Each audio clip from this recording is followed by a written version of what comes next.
Welcome to the live chat. All right, man. This is my first time trying the YouTube live stream. Um, testing, testing. Um, it's early on a Sunday, though. Not that early, man. And it's way too early to find out that Kenny Rogers has passed away. What the fuck? What the fuck, man? How do we lose Kenny? Like, I know people get old and people have to die, man. I get it. I've been here long enough. I'm 49. I lost a lot of people. But you know, Kenny Rogers, man. Come on. We're talking about the soundtrack of my childhood. When I was a kid, my mom on Sunday mornings, you know, we'd go to church, and then afterwards we'd come home, and my mom would make like a brunch, or you know, we didn't call it that. That was fancy. We just had breakfast after church, and we had a small screened-in like front porch at our house. So my mom would we're all eating on the porch. Like every once in a while, she'd feel like family and stuff like that. And we'd go out and eat on the porch. And my mom made eggs, scrambled eggs. We were poor. We grew up lower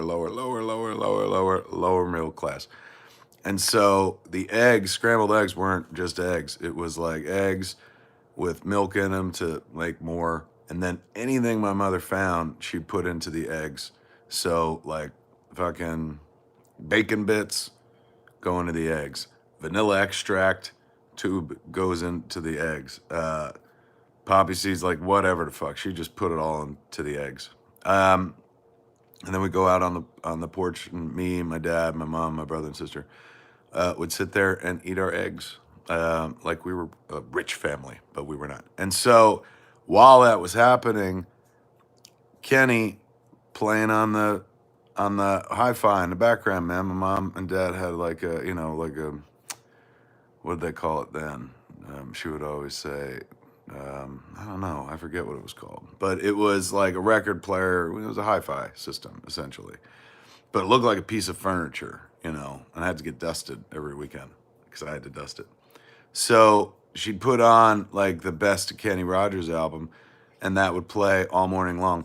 And my parents would sing, and they were not like singers. They were not, you know, me and my kid, and you know, I'm artsy, or I try to be and shit like that. So if I was sitting around singing, making breakfast, like it kind of makes sense. My parents were not those people at all.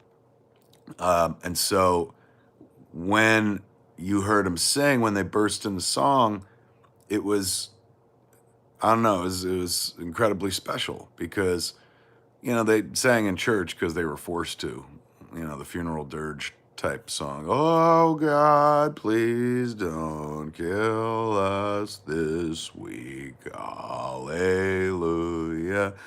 Hope you're there. So we'd sing in church, but you know, that was, you had to. If you didn't, they looked at you, other people in the church from the pews look at you like, don't you love Jesus? Fucking sing. So when my parents would burst into like fucking song, like listening to Kenny Rogers, it was pretty magical, man, because you were seeing a version of them that you never got to see, particularly me, like the youthful, joyful version of them. You know, like kids sing, teenagers fucking sing. People in their 20s, you know, hoping to go out and fucking hook up, I imagine, sing. But, you know, parents in the 70s and 80s didn't really sing. So when my parents, you know, fucking like my mom and my dad, my dad was the real mind bender because he barely even fucking spoke. My sister says I stole Silent Bob from him because he never said anything until he had something important to say, and then it was usually kind of biting. So, he was always fucking quiet, man. But you know, like I remember he would go into his room on the weekends, and he had like a record player in his room and stuff, another like hi-fi system, which sounds like we were rich, but no, We weren't. These were old fucking busted ass record players and shit. Um, and so he'd go in there and he'd put on, he loved country music. So he'd put on like Hank Williams and shit and just croon at the top of his lungs, man. My old man would sing, and it was such a foreign notion to me. Like, he can sing? He knows how to sing? What the fuck's that all about? And same thing with Kenny Rogers, man. My parents would sit there and belt out Kenny. And it was wonderful. Like, it was, Kenny Rogers didn't intend this, but because of him and his art, I got to see my parents as real people. You know, not just, hey, they're in charge of me, but real people with real dreams and real thoughts and interacting with somebody else's art in a way that like touched them and touched them to the point where they couldn't not fucking sing along, man. Through the years, that shit. Like, I remember my old man. I remember my mom singing that to my father. Like, you know, while my mom was making eggs and my dad was like, you know, I'll put the plates out and shit like that. And in retrospect, you know, because I'm now part of a couple and have been for a while, that was like, you know, pride. Like, yeah, we fucking did. Look at the shit we put together from scratch, man. We got 3 kids. They're all alive and healthy and shit. We're able to give them breakfast. You know, life is good. He didn't have work because it was the weekends. He hated fucking work, my old man. But at least on Sunday, he didn't have to work. So, like, real joy. I got to see my parents as people, all because Kenny Rogers probably wanted to get laid. Isn't that why everyone does anything? Like, I'll become a singer, man, because I'm sure I'll meet people and get laid and stuff. You know, and you know, money and whatever reasons, you know, people go for the entertainment life or whatever, or just to sing. Maybe that's why I did it. It's like, I just want to belt out a tune. I just want to write songs. I want to tell motherfuckers they decorated my life and stuff like that. I want to take them to islands in a stream. But because he did what he did and went on his journey, my journey was made better with my parents. So there you go, man. It's weird. Like a dude I never met. And it's not like, you know, I think about Kenny Rogers all the time and stuff, but when I read that he was gone, that's what came to mind. All the good times that he brought with him and stuff. You get one go around, kids. Make it count. Before I get out of here, yeah, Rosario. We're gonna see a live action Ahsoka, man. Shit like that's important. I'm sure people that work in the real world and stuff and like politics and government would be like, that's not fucking important, but it is, you know. That's the kind of stuff that keeps going on a regular basis. Inspiration, not the day-to-day of like, you know, infrastructure and stuff like that. And that's awesome to have. And boy, one, you know, really misses it in a moment like this where we're all kind of in the house. But you need the things that make you happy, that make you sing while you're making breakfast for your 3 fucking brats in New Jersey and shit like that. And you're like, ugh, just got back from church. But they were not unhappy people, man. They were happy because Kenny Rogers was singing. They were singing along with him. Never met him, but he decorated my life. That's a Kenny Rogers lyric right there. There it is, folks. Call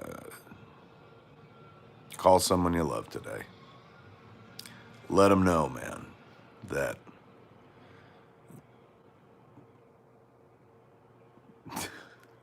let them know how much they mean to you. I mean, it's not like, I wish I'd called Kenny and told him how much he meant to me. Obviously, you know, I don't mean it like that. But he did mean a bunch. But there are people in our lives that are not fucking, you know, famous singers that you can't reach and stuff like that, who you can reach out to, particularly now as we're all isolated and whatnot. A lot of us, you know, are lucky enough to be isolated with some fucking people. So I'm not going stir crazy in here. Got a wife, kid, in-laws live with me. So, you know, there's other people around. Plus I got, look at that fucking dog. Shaggy. Mimi. Yes. I got Shecky as well.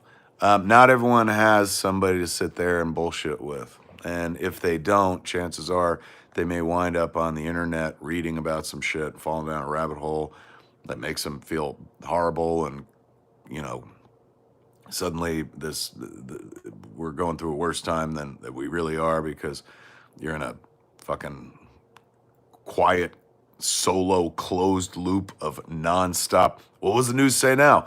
Oh my God, more people died. Oh my God, this is happening. Oh my God, lockdown. So, you know, think of those cats. They're by themselves. They're just going through this experience by themselves and stuff. Reach out to those cats, man. Give them a shout, chit chat with them, take some time and whatnot. It's weird. Like when I was a kid, we all lived for the telephone. Like, you know, fucking, you'd be on the phone. Like we had a kitchen phone, and my parents had a phone in their room. So you'd be on the kitchen phone, and like your parents would be like, "Get off the phone. You're still on the phone. You've been on the phone for like 2 hours." And now it's weird because, like, you know, I hate phone calls. Like what? Somebody's actually calling my phone? That's fucked up. Now's the time to actually throw that away and make some phone calls.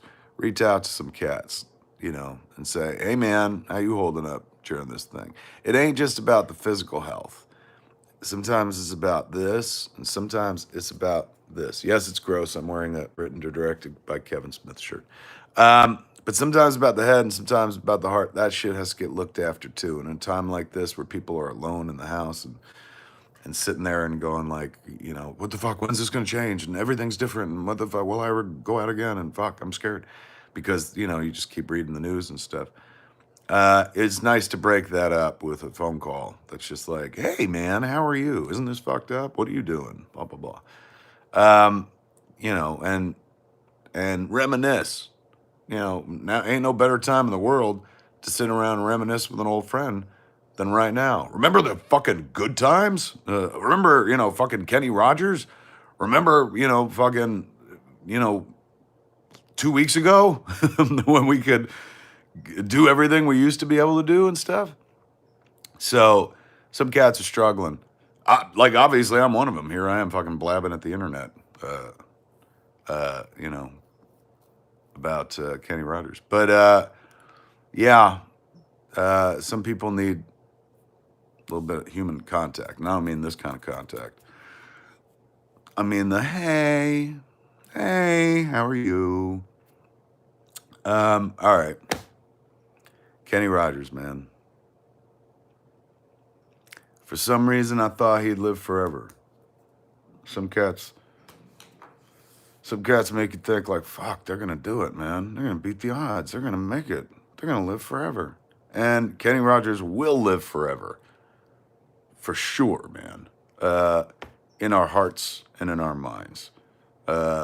Sadly, though, they took him out from the above the ground part, which bums me out. I'm telling you, man, like fucking, it's weird when somebody passes and you think about how much or how interwoven into your DNA, the DNA of your life, not just your creative DNA, not your living DNA of day to day, like, oh, I listen to the songs on my Spotify playlist, but the DNA of your creative life, of your happiness. You know, when you sing, generally you're happy, even if you're sad. Singing lifts your spirits a little bit.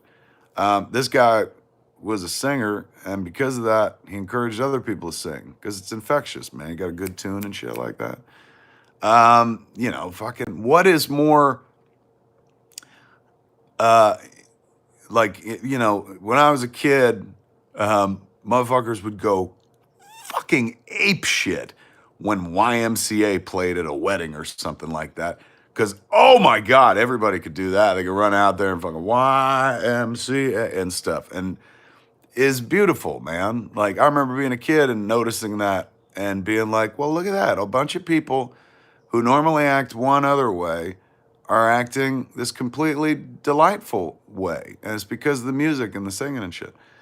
So that'll lift a fucking spirit, man. And it'll turn anybody, you know, good song and a good crooning of it will turn anyone, non-singers and fucking people with no voices or whatever the fuck, into singers. That was my old man. Kenny Rogers would play and he'd sing. My mom too. She'd be singing along, man. And like Dottie West, when Kenny Rogers would do team ups with her, and of course Dolly Parton as well. And then my parents would be rocking it like, he's doing Kenny and she's doing Dolly and shit. And probably after breakfast, Grace and Dom were doing each other fucking hard. Like we fucking went to church. We fed our kids eggs. Let's fucking listen to, we're in the mood because we've been listening to Kenny Rogers. Let's fucking go put the little hook eye latch on our bedroom door, Grace, and fucking pound. We did it. We did it. We're children of the 1980s and we got 3 kids of our own and we're making it work in our tiny house in New Jersey and we fucking did it.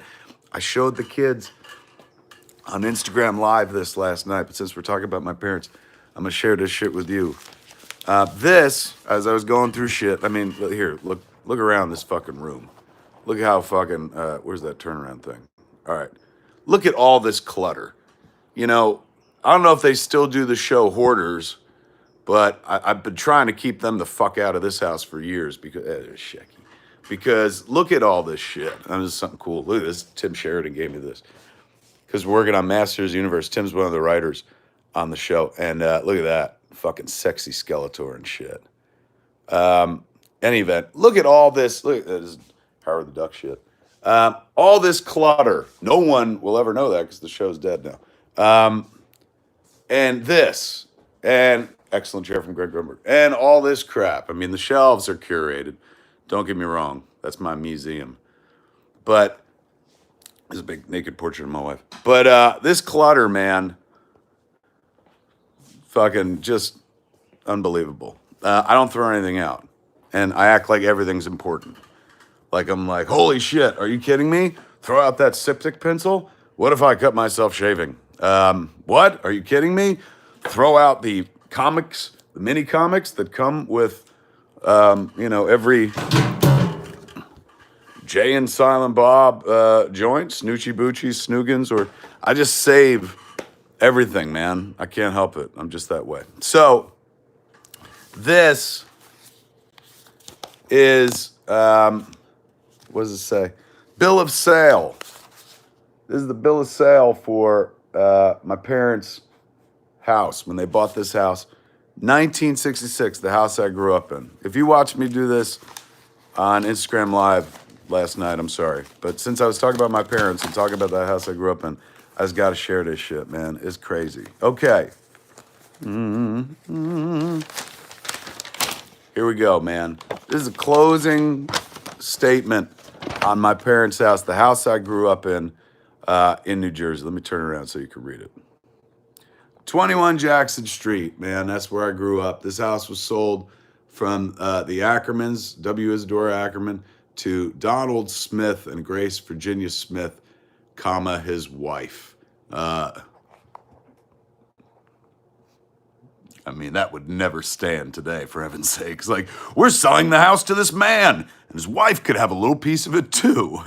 So anyway, that was a long time ago. Let's see, the date on this fucker is March 25th, 1966. That's 4 years in March, April, May, June, July, August. 4 years and 5 months before I enter the world. We're 3 years. My math could be wrong. In any event, this is before I was born. That's how I gauge everything in life. Was I alive? Then this is before I was born. So here it is, man. Look at it. Let me spin this back. Price of the house, $12,500, man, with $5.74 in taxes. So the full price of the house that they bought, $12,505. Man, my parents put down $1,000, and so they spent the next 20 years paying off $11,000, man. Like I remember when they finally paid the house off. Like I didn't understand these things back then, but my parents were like, they had the deed to the house, and they were like, "This is it. We fucking own." I guess it's not the deed to the house; they wouldn't have done it, but the form that said, "This is fucking how much you owe on the house." The day they paid it off, they gathered me and my brother and my sister, Virginia and Donald, in the living room, and they were so like happy. And my parents weren't like this. They weren't. I mean, they were happy all the time, but they weren't. They weren't like, all right, fucking. Here's a thing that you got to see and a lesson you got to learn. They were generally very, fucking come see, come saw and stuff. And they did their things, we did our things, and they were in charge of our lives. Don't get me wrong, but they were never. It wasn't like the Brady Bunch. We ate together a lot. My dad took me to the movies and stuff, and we were a tight knit family. But remember, the Brady Bunch would have like sack races in the fucking in the backyard with potato sacks, or they would fucking like do very involved shit. We didn't quite do that. But one day, my parents said, "Come in here." They were so fucking happy and proud. And I didn't understand. I mean, I understand kind of. They were like, today we made our last payment on this house. We own this house. Now, mind you, to a kid, this was a weird notion because I've been living in it since I was a child, and I'm suddenly just told that we didn't own the house. But we did own it, but like, fucking mortgage and shit like that. But my parents were like, we're out from under. And they took a fucking pack of matches and they, like, it was crazy. It was very uncharacteristic of my parents. They weren't these type of people, man. But they took out a pack of matches and they lit this fucking form on fire, and the two of them were so happy. They were like, we're done. We did it and shit. They paid off the $11,000 plus all the interest or whatever, and they finally owned their house. It was crazy. I'll be honest with you, I don't think I'll ever have that moment. And even if I pay off the fucking house and stuff, I don't think I'll ever be like, Harley, come here, watch me burn this document. That was how shit rolled in Jersey, son. So, how amazing is that? Look at this. I mean, I'm a pack rat, so I got a lot of shit. This is a fascinating little piece of clipping that I got from my mom. Here, let me put it down here, and then I'll show you what it is. We were in the news when we were kids. Well, not we. All right, so there's a picture of my mom, very murky, looking like the Loch Ness Monster, Bigfoot photo, very murky. Not because she looks like that, but because it's all muddled. And there's a car that we had smashed, and there's our fence, our driveway fence is down and shit. And the article says, examining damage to 1976 Charger, driven only 30,000 miles. Grace Smith, that's my mother, 21 Jackson Street, Highlands. That's the house. Explains the series of circumstances which started November 24th when a pickup truck was stolen from behind maybe I should just not read it that way. Was stolen from behind the Gangway Restaurant, Bay Avenue, by two local juveniles, 14 and 16, at about 10 p.m. The pair apparently drove the vehicle, owned by Charles Wilson of Navesink, along Shrewsbury Avenue to Jackson Street. That's where we lived. Hitting gravel and a sewerage pipe. I remember they were redoing the line at that point. Tearing up a fence of a summer residence, that's Pete King's house, and ricocheting across 21 Jackson Street, plowing through the fence on the Smith property and damaging the car on the other side. The juveniles ran from the scene, leaving the vehicle with its engine running, but were apprehended by Patrolman Teddy Jasper, Patrolman Eddie Chambers. Man, there's a rock star names for my young life. After they were involved in another incident last week, a stolen van recovered in Aberdeen. One youth was found with a knife and stolen credit cards, and also charged with possession of these items. One youth was remanded to his parents' custody. Motherfucker, mom and dad gonna do him. The other was taken to the juvenile detention center in Freehold, pending action of the juvenile authorities, man. So that's crazy. This happened like years ago. Let me see. It doesn't list the year because it was a 1976 Charger. It happened on the 24th, but let me see. Is there any date on the paper elsewhere? No, but I would want to say like 81, 82 this happened. 1981, 1982. And I have vague memories of it, waking up in the morning and being like, is there somebody happening in our car in the driveway? My mom being like, go to school. So crazy shit you find, man. I'll show you some other shit that I fucking found. Like I said, we save everything. Look at this. This is from the Newark News, man, and it's February 12th, 19. I can't see the date. Shecky, talk about my mother. Grace Schultz is affianced. That was news, man. Like, this chick's getting fucking married. And then there was this one, and this is from the Elizabeth Journal, September 14th, 1964. Shecky, fuck.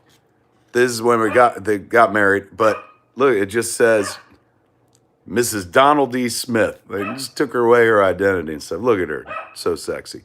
I mean, not to me, but to my father. So cute, so young. So here is their wedding announcement. Then look at this shit. This is what a fucking slow news life it used to be. In the Irvington Herald on, I can't see that date, October 3rd, 1964, Donald Smith and bride home from honeymoon. That was fucking news, kids. And not just like in the local, this is the Irvington Herald. And fucking, it was news enough that essentially the story behind the story is guy fucks wife in other place, comes home. Comes a lot. They're newlyweds. Isn't that nuts? That's why I saved so many things, because my mother saved everything when I was growing up and stuff. For example, this is a ticket to go see Trust, Hal Hartley's movie Trust at the Angelica Film Center. And that happened, I mean, the writing's now faded on this. Tuesday, 8/10, 1991. This is a ticket from when Clerks played at the Filmfest München, the Munich Film Festival. I just save shit, kids. I just save shit. This is a letter from George Carlin. Here, let's look at it. Hey, Kevin, okay, you already had a book, but you didn't have one of these, motherfucker. Best, George Carlin. And it was a box set of all of his albums on CD. What else can I show you? Here, man. Ooh, you know what? We can go through, look at this. The Watchman box. When I got home from, people send you all sorts of stuff. And I don't see a lot of it until I come home. I was on the road for like 4 months doing the Jay and Silent Bob Reboot Roadshow tour, man. So, look at that. So when I got home, I started unpacking things and I got to see a lot of stuff. So, for example, I was showing the kids last night on the Instagram Live. Look at this. Jay and Silent Bob's Smell My Finger game. You can get this on Amazon right now, man. Good fucking times. I got a box of them. We're going to give them away on the next Fat Man Beyond if we're ever allowed to leave our houses again. Here's another game. Jay and Silent Bob's Big Fat Card-On game, man. It's a game where you go like, hey, man, if you were Superman, I was Batman, who would win? Shit like that. I got a box of these. You can get them right now on Amazon. It's orderable. It's from the good folks at PlayStorm. Beautiful shit. Here, what else can I show you? Look at this. Just, again, clutter. See? Clutter. Just boxes and boxes of clutter. Clutter. This is my fridge in my office. You can see all sorts of... This is a drawing that I did when I was a kid of an underwater city. And in the midst of this underwater city, like, it was a thing that you had to do where you were like, design a city of the future. We all lived underwater and shit, but look at this motherfucker. Dead diver. He's getting fed on by sharks, and here comes a Portuguese man of war, man. There's a basking shark. He ain't nothing to be afraid of. This is something my sister found. See that creepy guy? That is, let me see. My sister, she lives in Vienna, and one day she was walking around with her husband, and she saw that in a store window. Me and my brother had those in our room. We shared a bedroom at 21 Jackson Street. And we had those where that's where we hung up our clothes. Like, we went to Catholic school. And so we had a uniform and shit like that. And so you hang up your sweater and your tie and your shirt and your slacks, all green, except for the shirt that was white. And you hung that up on that guy. So I hadn't seen that fucker since I was a child and forgot about him completely. And then one day my sister sends me this picture, and it was like discovering a long lost sibling, where I was like, "Oh, it exists!" And so my sister sent that from Vienna, I believe, from Austria. Yeah, man, I'm telling you, if you're remotely a Kevin Smith fan, this is the room for you. Because if you were over my house, I'd be like, "Go ahead, take that, take it, go ahead. I got a bunch. I got a whole box of them. Here, you want to see something really cool? Something else I found. Look at this.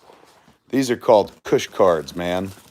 So it's a card, comes with a pack of matches, and you put a joint in there. Joint goes right there, so it becomes a gift. Some of them, like this one, is a Chris Kushmas card. Merry Kushmas.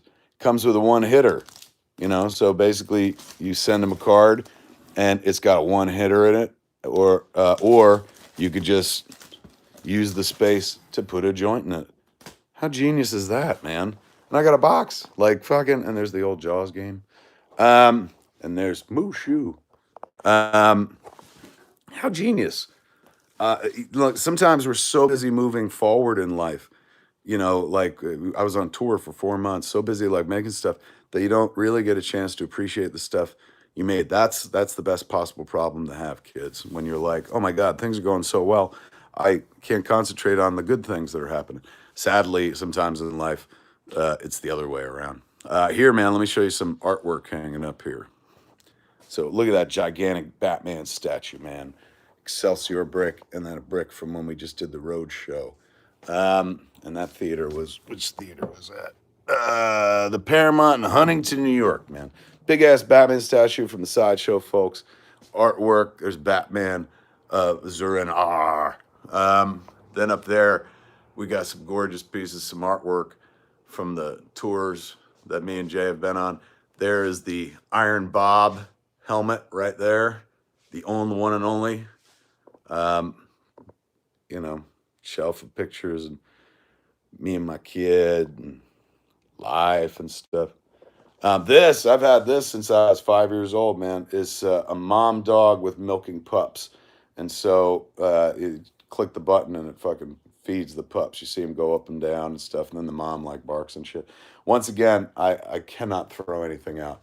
That was my senior athletic award for basketball, 1988. But I didn't play basketball. I merely videotaped. There's me playing hockey, though. That is actually me and Frank Champy. But I earned that letter, that high school varsity letter, by videotaping all the varsity basketball games. I was the camera guy. Go figure. The guy known for his cinematography. Look at this. A couple skateboards that I'm going to be hanging up soon. Here, I'll spin it around. And that one from Lilu Multi Props. Gorgeous. Shecky, shut up. You better shut up, Shecky. This is the outside world. It's got a little porch, man. And there's Runyon Canyon. That's where I go hiking all the time. There's the dog. And how quiet it is. The world is so damn quiet. Look at this. Jay Muse and the Hizzy. Look at all those pictures of me and my boy. My best friend and child, first child. There's me and my actual child as she ages through the years. As Kenny would say, there's me and my dad and Byron. That's Jen's stepdad, and there's Harley, baby Harley. Jen, the day we got married. Scully, poor Scully gone. There's Jen with Scully when she was a baby. There's us at IHOP the day we got married. That's where we had our reception. There's Jen holding Bam Bam, who was in Jay and Silent Bob Strike Back. What else can I show you, man? Let me move this box and I'll show you the Mosier art. See, Mosier's got his own window and stuff.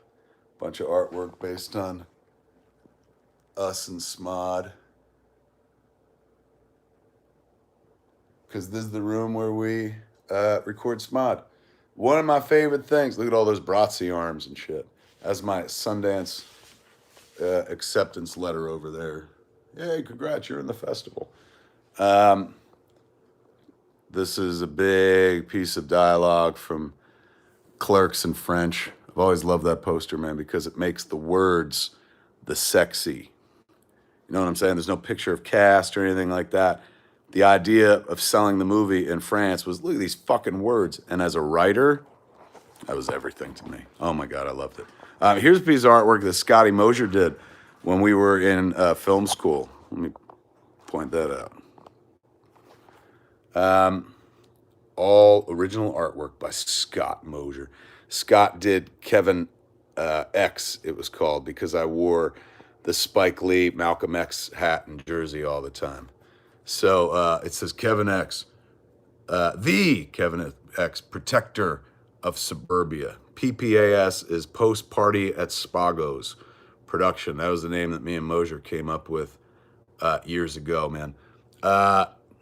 There I am. I'm standing over 7-Eleven, also starring Scott. Scott's at this age. See, I was wearing my 40 Acres and a Mule jersey. Catwoman is in it for some reason. I hate humanity, but I love ring dings. Really, really fucking awesome. I wish I could draw. I've had that since before we made Clerks, since we were in high school, since we went to film school. So from 1991, that's from 1991, kids. All right, some people said, hey, show me some of your comics. I'll show you the comics that I got here. Up top, that's a Yoga Hosers Tusk shelf, bunch of mementos from that movie. Then we get into some of those books. That Guy Lapointe book is fake, obviously. Some of those are props from movies, Cheerios. That toilet paper holder came from, Tusk, of course. My kid gave me this Baphomet cup as a joke for Christmas and stuff because, she's into like crystals and shit. And I was just like, don't fuck with otherworldly shit. You could let a demon into this world. And she was looking at me like, are you fucking high? And I was like, yes, but that's not why I'm saying this. I'm saying this because I was raised Catholic. So now whenever she gets a chance, my kid gives me fucking Baphomet stuff. See? Just a token of my love, Harley Quinn. This Baphomet figure from Slayer. Man. So they look, man. All right, let me show you what else up there. So VHS is still. And then there's a bunch of trade paperbacks. My favorite trade paperbacks behind there. That's an original copy of Clerks on VHS. It's Harley Morenstein from Yoga Hosers. Buddy Christ plushie. Here's more books. If you could see past, there's my weed strains. Snoogans, Snoochie Boochies, and Berserker, man. All powered by good folks at Caviar Gold and stuff. Look at that. You see that face? You can trust that weed. There's the joint that the Jay, rolled in, or the Jay, the character, in Jane Silent Bob reboot, the Silent Bob joint that they smoked. Props Brandon made that for me. Here's the Shelf of the Dead, kids. So there is, I believe this is, yes, Scully, Mulder, and this one's Louie, and this one's my dad. So, when you die in my life, I capture you and I put you on my fucking shelf in a creepy supervillain kind of way. There's the dead folks, man. The Parade of Dead right there on my shelf. So I look over and see them every day so I never forget. Speaking of never forget, look at that gorgeous ring, that Fat Man ring. I don't know if you could see inside. Let me see if I could hold it up. But it says, to Kevin from, there it is, Stan Lee.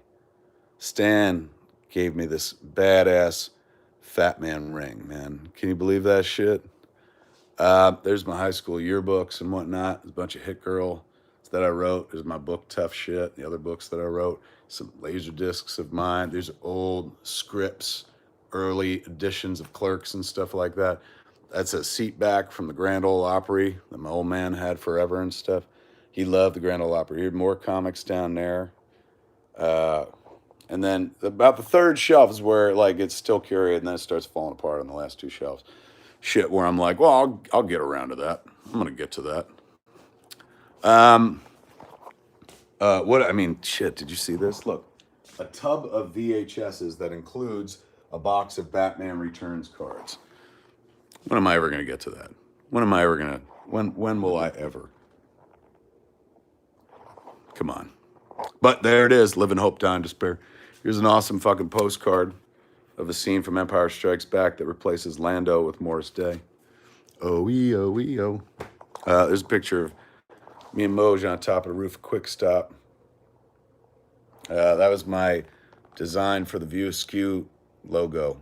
I drew that and I gave that to Walter. I can't draw for shit, but Walter animated it.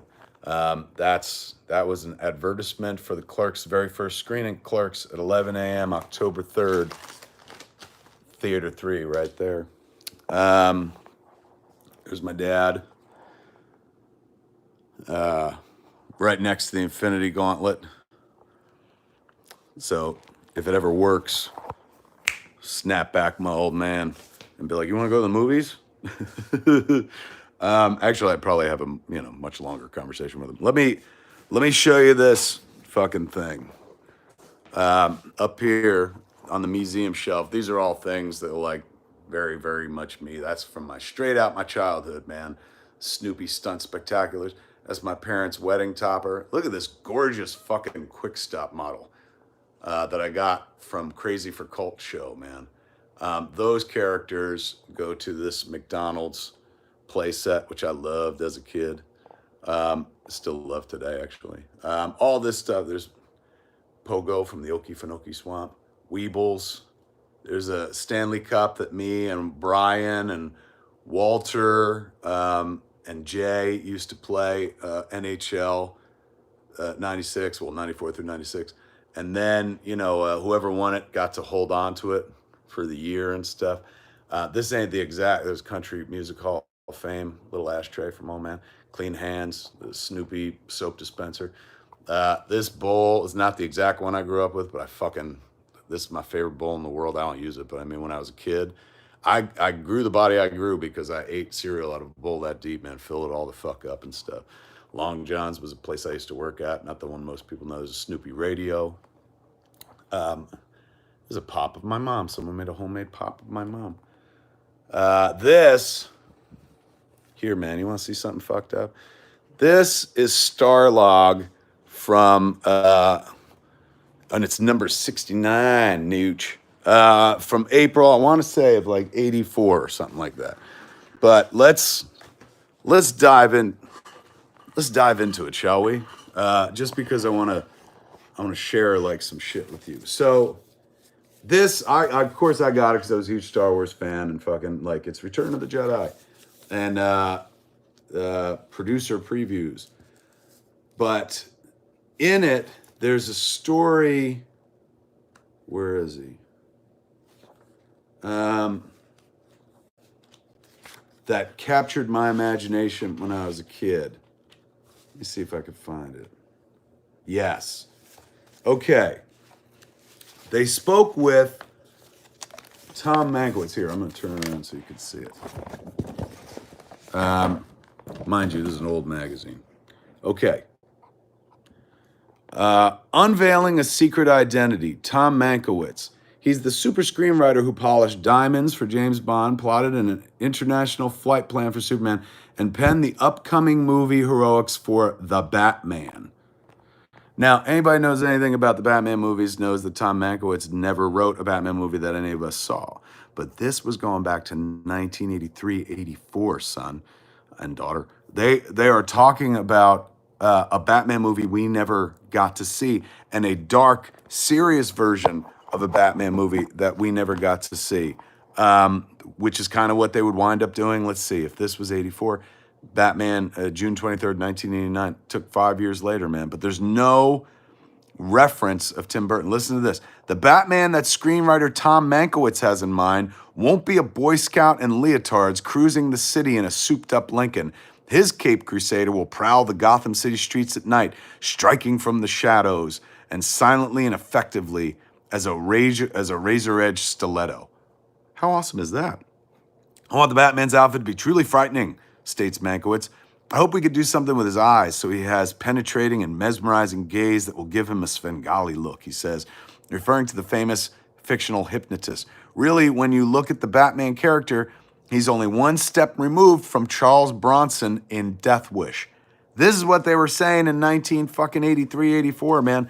The Batman project has occupied the screenwriter for more than a year, and as he tried to overcome its built-in difficulties. Let's find out what those were.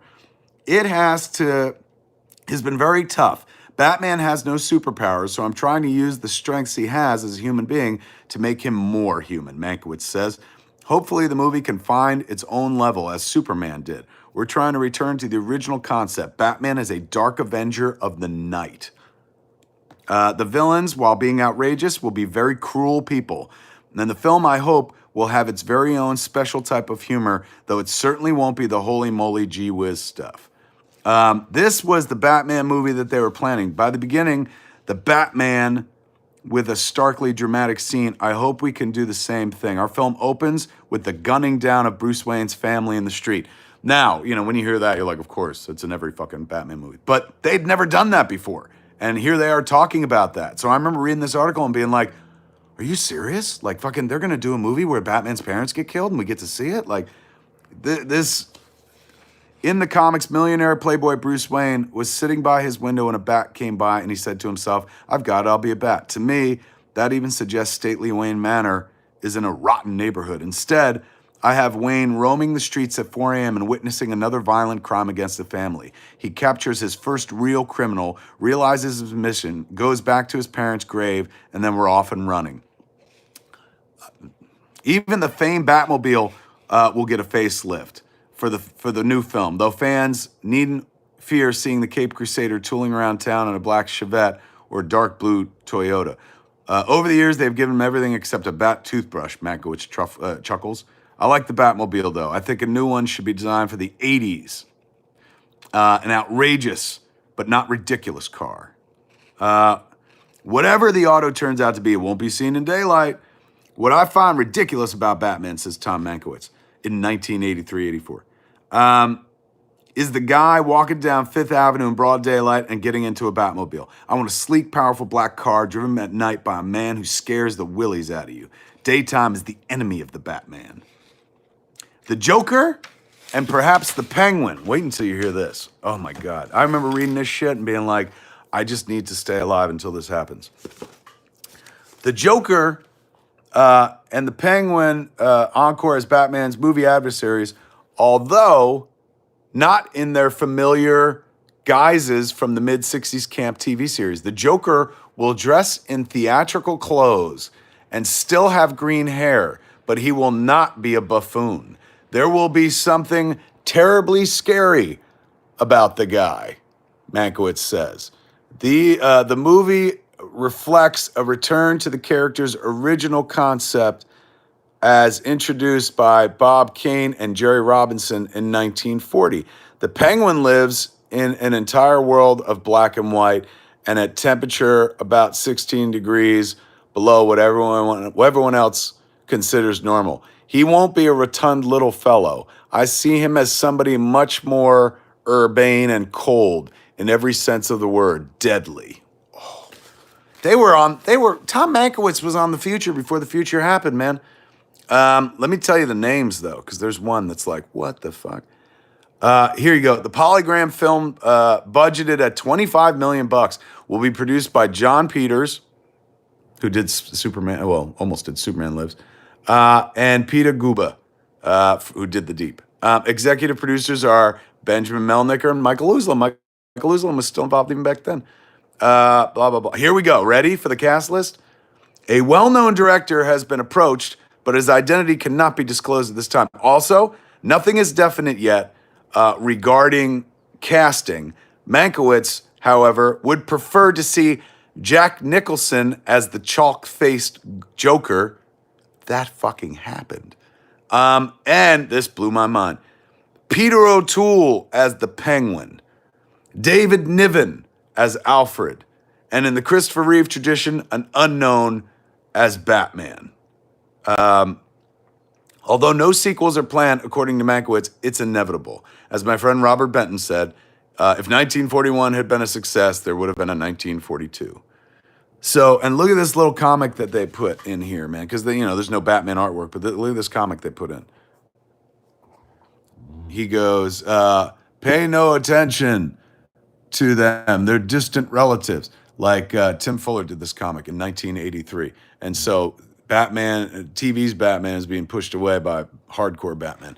Kids, this was, and there's Tom Mankiewicz, this was all before it happened. Isn't that crazy? Look at the table of contents, man. Anthony Daniels interview. This is a different, simpler time. April 93, I keep saying 83, 84. 1983. You could have got a Star Trek II Wrath of Khan video game watch. For heaven's sakes, man. Let me turn you back around. Hey, look, there's my He-Man lunchbox. Dr. Green thumbs in there. Wait. There's my cutting boards and stuff. Okay. How fucking fascinating is that, man?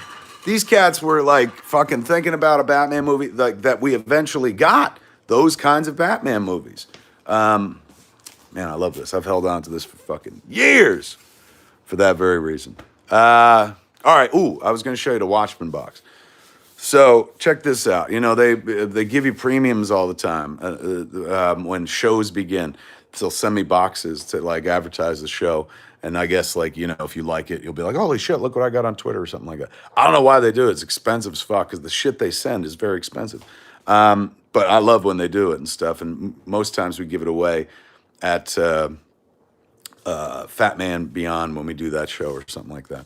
So I'm going to show you the box that I got for the Watchmen. And I just found it, when I was cleaning out the office. Trust me, I mean, I know you're looking around going like clean, but I was moving shit around the office. And I found this amazing box. Let me turn around. So boom, big box. That's on top of it. Like, it's a really nice box made of this. Okay, so opening it up. Like, it's fucking personalized, man. Personalized. And there's a little note, and the note has that like gummy shit on it. And you open up the note, and I was like, who loves me? And it was this. It said, it's time. And it was just to advertise the premiere of the Watchmen show. So let's see what's in the box, shall we? We lift up. And what do we find? Watchmen and Watchmen. This is a mask. Oh, shit. This will fucking come in handy now. Hold on. Look. One of those. So, you can fucking walk around. They had no idea, unless they knew. That's useful. And then, what else you got in here? It's a Watchmen watch? Let's see. It is. It's a Watchman swatch. It says tick tock, tick tock. And there's a fucking watch in there. How awesome. That's pretty sweet. Now, let's see what else they got in here. Am I back? Am I back? I went away. And there was a Watchman hoodie in that. How awesome is that, man? So there it is, man. That's the Watchman box.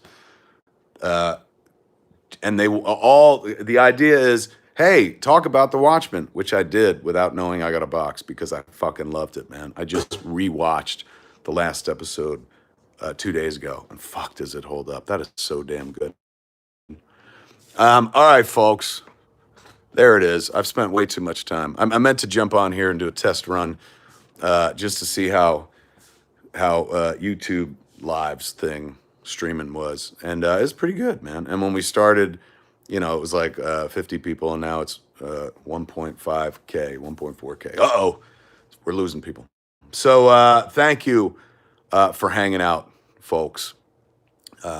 Before we get out of here, I'll show you one more, what I think is a cool thing. That's not it, but that's my Yoga Hosers poster, and there's my Sundance badge with it. This is what I want to show you. First, I'm going to have to turn on some lights to do it. Well, this is like family wall. Lots of pictures of our combined family. There's me as a kid. There's a picture we had in Harley's room. She was a baby. Young Jen, young me, young me. More family stuff. We're big book people. Oh, Jen's a big book person. Look at this shit, man. For Harley, best Jim Lee. When Jim Lee came and did Fat Man on Batman, he drew that while we were just sitting there. Isn't that nuts? There's the elevator, because the house is a couple floors, and the kitchen's upstairs. And here's a wall full of me, me, me, me. Look at the things I've done. Me, me, me, me. There's some original Walt Flanagan artwork, man, from our Widening Gyre book. There's the Green Arrow ad for when I was doing that. I saved the Rio. There's a beautiful piece of Rocky and Bullwinkle. Gorgeous weed artwork. Some awesome Hit Girl stuff. It's a Smodcast piece. Comic Book Men. This is my, I'm in the Academy announcement thing. New York General Assembly one time said something nice about me. Gave me an assembly resolution thing. There's my honorary diploma from the VFS, which I am now a creative ambassador. This was from when Red Bank declared Kevin Smith Day, won a Harvey Award as Best New Talent. That is my Student Council President Award, because I was that as a stock, USQ stock. Henry Hudson, my alma mater, put me up on the wall. There's a thing my kid did when she was in arts camp. I won the Jack Benny Award at UCLA. His Key to the City, that's from Henry Hudson. There's some pictures of me. I'm at the Warfield. Lays the podium down. Paulsboro gave me a proclamation as well. There's my diploma from Henry Hudson. And that is congratulations for not having to cop out on editorial for Jersey Girl, Zach and Mary Make a Porno. It's a little trophy that I got from Ethan Noble. Artwork from, Evening with Kevin Smith. There's me and Moj shooting the first thing we made in film school called Mayday. There's me and Moj at Cannes in 1994, finding out we just won an award. There's me and Moj doing a press conference for Clerks from a Monoprix in Paris, like a little department store. There's me and Jay with Annis from Degrassi. It's an excellent Brody Bruce piece of artwork cover. And speaking of Brody Bruce, well, look, before Brody Bruce, there's my Cannes certificates. Festival de Cannes, Clerks 2, Festival du Film, and then here's another one. Those are my 3 times I went to Cannes. This is from when I played Carnegie Hall. There's Shecky trying to fucking get at things she shouldn't try to get at. There's a big face of me. There's a big Chesley print of the kid and me and Jenny. There's our chairbacks from Reboot. There's our dogs. This is where we memorialize our dogs. Shecky's like, don't put me up on that fucking shelf yet. All the dogs that wind up on that shelf are dead. There's a big naked Cleat Shields sculpture of my wife. That's me and Harley and her boyfriend Austin doing a poster for fucking like, you better not fucking marry my daughter type of movie and shit. There's Baby Yoda, fan gave me that. Me and the wife walking around. There's Bill Sienkiewicz, piece of artwork for One of the Evening with Kevin Smith 3. There's a +1 album that we did, and we sold at the Stash. Baby Bob's coat. But this is what I wanted to show you. Wah. Look at that, man. That's the original Drew Struzan painting that became the poster for Mallrats. You can see the brush strokes you get in there, man. It's crazy. That's the OG right there. That's us. Me and my friends, painted by the great Drew Struzan. How amazing. I don't throw anything out, kids. And I guess I didn't throw anything out for this reason. Because now that we're all trapped in the house, I could take you around and show you every fucking thing, piece by piece. There it is, man. It started as a Kenny Rogers memorial show. Shecky! We're memorializing fucking Kenny. They killed Kenny, bastards. Go roll a fucking Kenny Rogers song. That's what I'm gonna do. I'm gonna hang up this shit. And I'm gonna play Through the Years. And I'm gonna sing at the top of my lungs like my old man used to on Saturdays and Sundays when he was in his room. Just trying to be him and stuff like that. Thank you for hanging out, kids. It was fun and therapeutic and shit. Let's do this again real soon. Me and Ralph are recording a Hollywood Babylon this afternoon at 1. So maybe we'll stream that. In the meantime, have a great Saturday. Go out there and do something. Wait, sorry. Stay in and do something great. All right, kids. How do you stop this shit? Is it that? Yes. Are you sure you want to stop streaming? I mean, why do you have to introduce an existential crisis right when I'm trying to wrap up the video? I'm not sure of anything. You kidding me? I'm still learning shit. I'm age fucking 49, I'm gonna be 50 in August, and I'm still learning how the plumbing works and shit. In any event, thanks for hanging out, everybody. Through the years, you decorated my life. We're all just islands in the stream. You got to know when to hold them. Know when to fold them. Know when to walk away. Know when to run. You never count your money. When you're sitting at the table, there'll be time enough for counting. When's that? When the dealing's done.